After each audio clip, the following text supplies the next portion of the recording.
मालेगावमध्ये विधानसभा निवडणुकीचा प्रचाराच्या दरम्यान वोट जिहाद फंडिंग घोटाळा उघडकीस आणला होता।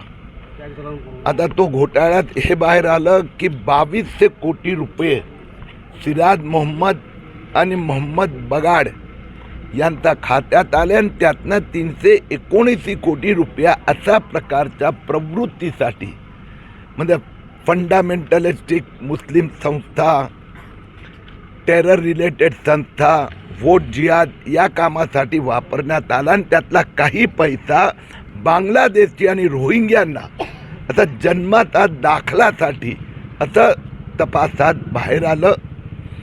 मालेगावमध्ये मला आणखीन त्यावेळी गोष्ट लक्षात आली आणि त्याचा मग पाठपुरावा केला की मालेगावमध्ये शेवटच्या 4 महिन्यात 2024चा 900 लोकांना जन्माचा दाखले देण्यात आले आणि या 900 पैकी 99% मुस्लिम।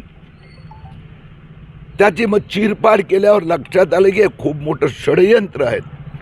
वर्तमानपत्रात जाहिराती द्यावे लागतात, त्या जाहिरातीमुळे अंजनगावचा एका कार्यकर्त्याने ही गोष्ट आमच्या लक्षात 10 दिवसापूर्वी आणून दिली आणि त्यात मग आपण पाहिलं काल मुख्यमंत्री देवेंद्र फडणवीस यांनी सांगितलं अंजनगाव 1,60,000 तहसील, 60,000ची नगरपालिका, त्यात 20,000 मुस्लिम आणि 14 ते अर्ज आले आहे।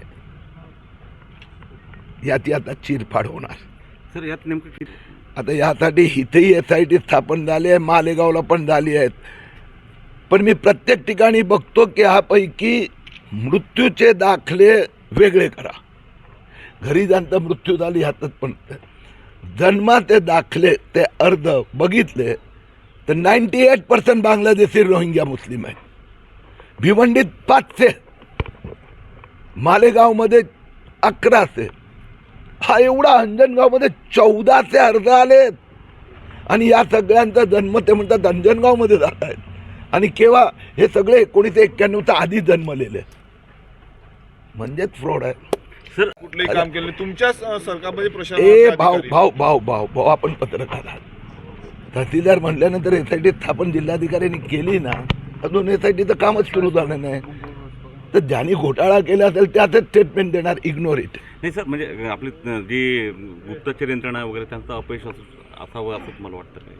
जर इतकं फ्रॉड असते तुमच्या घरात की माझ्या घरात चोरी झाली तर आपली सुरक्षितता हे बरोबर नाही आहे हे म्हणणं चुकीचं आहे। फ्रॉड फोर्जरी लगेचच लक्षात आणली ना, कारण की हा सगळे 2024मध्ये निवडणूक आचारसंहिताचा काळाचा दुरुपयोग केला आणि खूप लवकर हे फडणवीस सरकार म्हणजे किरीट सोमय्यांनी उघडली की आणलं, पण मुख्यमंत्र्यांचा पाठिंबा आहे म्हणून लवकरात लवकर हे तर आम्हाला फायदा झाला, आम्हाला म्हणजे आपल्याला सगळ्यांना, की एवढ्या लोकांकडे जन्माचे दाखले नाही, तपास करा मध्ये जन्म कुठे झाला होता। आता त्याने आपल्याला फायदा करून दिला। एक शेवटचा प्रश्न विचारतो, निवडणुकीचा जरी हे बाकीचा हा मुद्दा बाजूला ठेवला तर राष्ट्रीय सुरक्षेच्या दृष्टीने हा फार महत्त्वाचा मुद्दा आहे। स्वाभाविक आहे, इथल्या जिल्हाधिकारी आणि तहसीलदारचा आम्ही हिशोब नंतर घेऊ, पहिले ते 1400 अर्ज आले आणि प्रत्येकाची चौकशी होणार, तुझा जन्म केव्हा झाला, मग तुझा आईचा कुठे झाला, वडिलांचा कुठे झाला, भावाचा कुठे झाला, आणि आत्तापर्यंत काय 60 वर्षाचा माणूस, 40 वर्षाचा माणूस, परिवारातले 4 लोक, मग आत्तापर्यंत म्हणजे हे सगळे बांगलादेशी रोहिंग्यांना बसमध्ये भरवून आम्ही बांगलादेश पाठवणार।